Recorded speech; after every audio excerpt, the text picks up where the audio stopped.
going to take you on a bit of a journey here where we're going to talk about the idea about muscle and bone development in the foal, and look at a bit of the overview of the perspective, particularly in the neonate, and how that relates perhaps to some of the nutritional needs and requirements and the consequences. If we talk about normal growth in the horse and the idea about normal growth and development, one of the major things that we need to think about is the idea of perhaps what is a horse and how does that differ when we start talking about growth and development, perhaps in a ruminant or in different mammalian species. And while we have a similar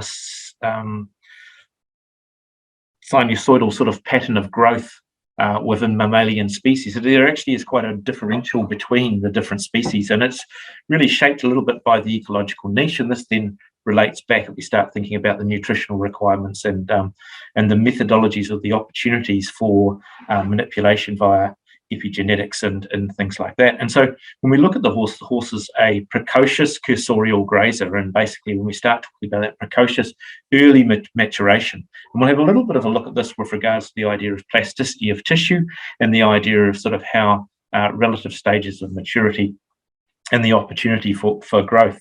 When we talk about the horse as well, though, it's not just precocious. It's not just an animal that's there and is able to move and is able to function very early on, because it's not a lying out species like a ruminant. It's born, it has to be able to get up and to move around. The idea that we also use, or the terminology that we use, is the idea of cursorial, and this really is perhaps one of the primary drivers and shapers of the growth and development in the horse, and the idea that it is cursorial. It's evolved to move, and the whole aspect of how it interacts with its environment is based around movement and this function of movement, and that differentiates perhaps the horse from some of the other herbivores. And we'll have a little bit of a look at the idea of this, because maturation, we tend to use it in growth and development. We tend to lump it all together and say, okay, this is the idea of growth and development. But there are some real temporal and site-specific developmental periods within the horse that have huge implications, perhaps in relation, when we talk about majority of use is of horses, the use is as an athletic animal, and so this has major implications perhaps on longevity and the opportunity to reduce the welfare costs due to loss due to lameness and musculoskeletal injury. Now, if we talk about the idea about being precocious, and we sort of talked about this idea of the horse precocious, it's a very early mature advanced stage of maturation. It's able to suckle within an hour and stand within an hour, and that is capable of covering quite significant different distances quite early on. We'll have a bit of a look at this, but if we just start at the simple concepts, simple frameworks around the idea of being a precocious animal, and we look at the idea here of the growth curve and a bit of an idea of where we start and what happens. And perhaps one of the most interesting things and the easiest things to measure is body weight. And this gives you a bit of an idea of body mass, perhaps, and particularly when you talk about the foal, the development of muscle mass very, very early on. And so birth weight is really set at around 10% of mature body weight, and is heavily, that classic Shire Shetland experiment identified the restriction or the capability of the interuterine environment to either increase or decrease the birth weight of the foal, and how it is regulated by the maternal environment. And so it's around about 10% of mature weight at birth. When we get to about weaning at about 6, and we're using it within the data here, we're using very loosely the term weaning at around 6 months, though we'll wean a little bit earlier under commercial thoroughbred production systems. But we use 6 months in the context here because that fits the framework of a lot of data that we have. But if we look here at just body weight, we can see we start at 10%, and then by the time we're at 6 months, we're at roughly 43% of mature body weight. So we've got a 4-fold increase in the body weight of that animal within a 6-month period. So very, very rapid increases in body weight and in growth.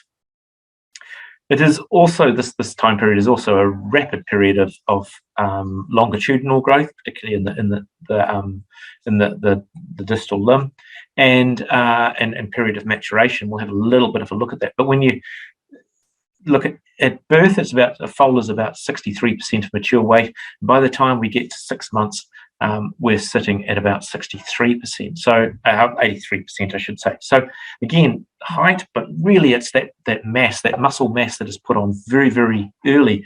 And when we start trying to, we'll have a look in the next slide, the idea of trying to break that and relate that to the normal mammalian or human periods of growth that we use to differentiate growth. But this rapid period of infantile growth really reflects that cursorial and precocious idea that we're really drawing on the opportunity when there is maximal lactation yield in order to maximize growth. And we'll have a look at this with regards to growth potential of some of the material, and perhaps the idea of the opportunity for play, which again also interacts with the opportunity to be osteoinductive and to promote development of the musculoskeletal system. Now, this is just sort of a very simplistic sort of view. We've got on what will be on your right-hand side is the idea of sort of a comparative diagram. We've all sort of seen these before. It's a little bit useful to act as a reference point, particularly if we start looking at some of the other data as we go along, the idea about sitting height versus standing height and the idea of relative growth within the spine and those relative ratios, because within the human literature, that's often used as points to differentiate the different phases of growth. But in this slide, I really want you to have a look at the left-hand slide here, which is where we've sort of schematically represented the relative phases of growth. And this is where it comes back to this idea of a precocious animal.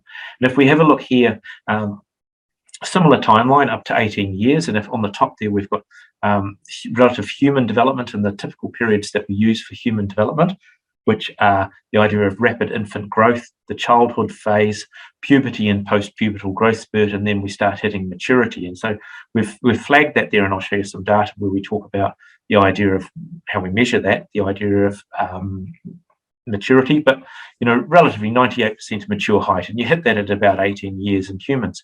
If we look at the horse, heavily condensed and precocious growth, and we look at this, the rapid infant growth, childhood phase, and the puberty and post-pubertal growth spurt, and we'll have a little bit of discussion about whether that occurs or not, but the idea that's all occurring well before the animal is 3 years of age and actually is terminated by the time the horse is about 2 years of age at 24 months. So you can see that heavily condensed, very rapid. So this creates some of that difficulty that we see when you start talking about the idea of growth and development and the implication of exercise load on horses, where you can see some of the confusion arises with people who are within the industry and the lay literature, where they become quite a little bit confused about how precocious and pre-primed the horse actually is for activity and the opportunity for activity and growth because of the actual ecological niche that the horse occupied.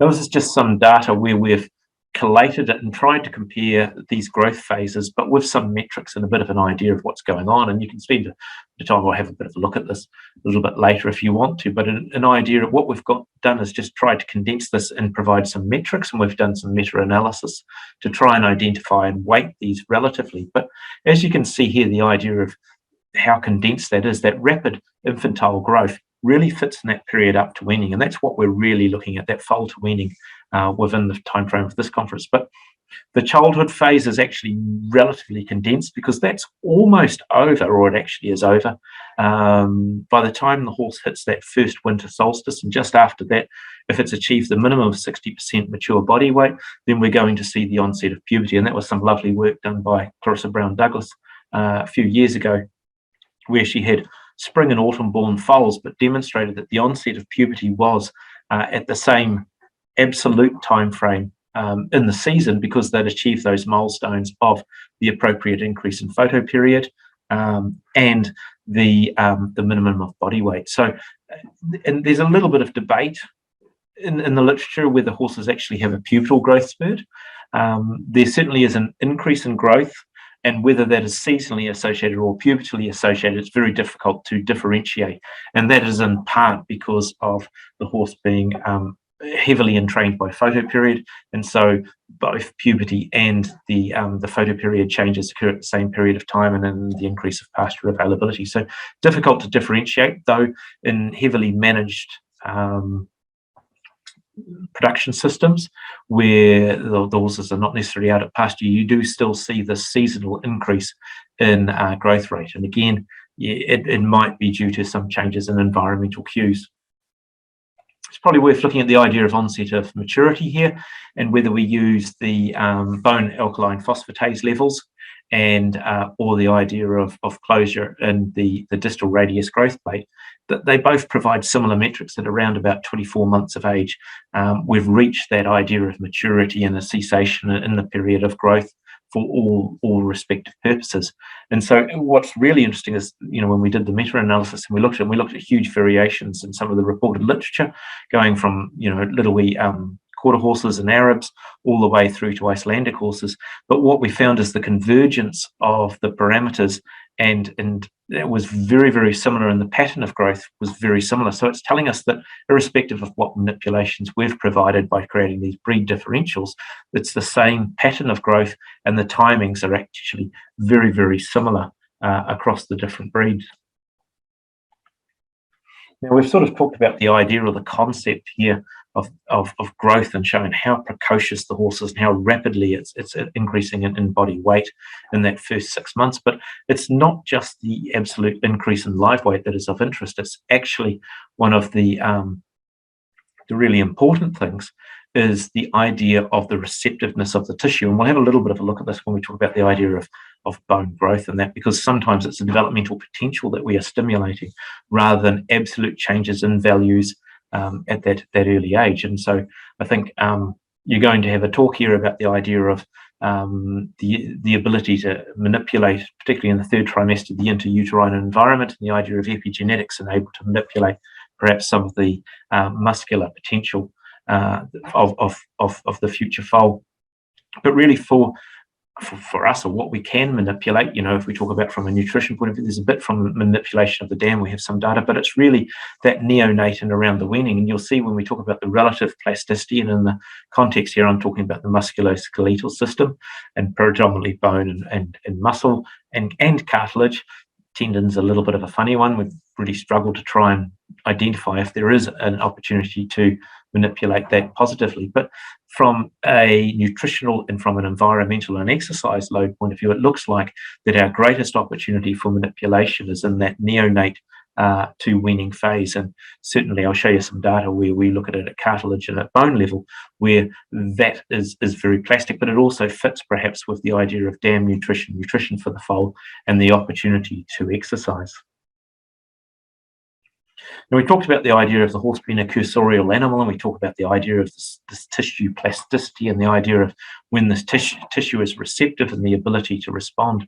And this is just some lovely data from Brian Hampson that he used with feral horses in Queensland.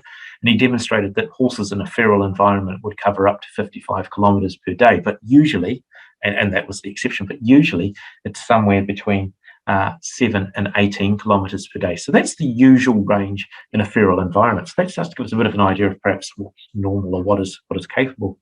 Now, within a production system, and particularly when we start thinking back to the focus of this, which is the idea of the foal and what is the potential. If we look on the left-hand side of your image there, that's just some data about horses in different management systems or different paddock sizes. So you can see if you constrain an animal to an environment or a box, a yard of 6 by 6 meters, they only cover about 1.1 kilometers per day. We get a gradual increase in the distance covered, but it looks at around about 6 to 7 kilometers per day with adequate nutrition. That's where horses sort of level out, and that's around about their base level of exercise that they require for priming. If we then translate that and then say, okay, so we know that's for mature horses. What about with foals? We talked about the idea of being precocious. If you look at this lovely data, and again, it's data by Brian Hampson, captured by Brian Hampson out of Queensland, and you can see that from within the first week after foaling, and then 3 to 5 weeks after foaling, these foals are covering about 6 to 7 kilometers per day traveling around with their dam. So this idea of cursorial, of moving, of exercise. So this starts to give us a bit of an idea of perhaps the relative energy supply via lactation, and a little bit of an idea of perhaps more than that, a little bit of the idea of perhaps what is normal and why, particularly when we talk about the idea of growth and development and stimulation of the musculoskeletal system. We talk about the idea of modern managements, perhaps, what do they do? And the idea of perhaps they encourage them. And one of the things we should be thinking about if we were looking at enhancing and growing an equine athlete, and the idea of the interaction of nutrition and exercise and optimizing things, is the idea of how do we promote the optimal to have growth and development, rather than perhaps what we often do, which is constrain exercise in the foal. Now, the idea that if we talk about foals and the ability to exercise, if we provide the right environment, we probably could prime the tissue and permit optimal growth and development of muscles and of the musculoskeletal system. And this is some data that was captured with GPS units on foals by Chantal Curvers a few years ago. But the idea here is that there seems to be some evolutionary hardwiring that foals play and have osteoinductive exercise very, very early in life. You can see that in the first month, they're priming and creating these positive signals, and that relates back to the concept of the mechanostat and the idea of receptivity of bone to biomechanical strain. So this was some deterministic modelling that we looked at, and just to get a bit of an idea of what happens with the idea of play in foals. And so really the idea there is, if you just have a look at the area in green, that's really the idea of the microstrain and the relative speed that a foal applies with osteoinductive exercise. And so you see that actually from a play point of view, foals are overlaying the appropriate loads to stimulate and to create some development within the musculoskeletal system. Now, we talked about the idea of this actually being quite site-specific or tissue-sensitive. And so here's just some data to really reflect how rapid and precocious the foal is. So what we have on the left-hand side is a CT scan. This is a transverse slice through the distal third metacarpal epiphysis. So right through the fetlock joint there, we can see, get across there. You can see here's the metacarpus and the sesamoid bones. And you can see from the colour there that from the CTs, it's of relatively low density and weighting and very receptive to the signals as to what is required. On the right-hand side, we then have an image from a 2-year-old racehorse, and you can see that basically within the period of 24 months, how rapidly the tissue has changed in its bone mineral content. You've seen some very site-specific sclerosis patterns occurring in relation to where we have the sesamoids interacting on the palmar aspect there. And so it really starts telling you a story about how precocious, how just waiting to be primed the tissue is, and how rapidly it responds once it receives some form of osteoinductive load.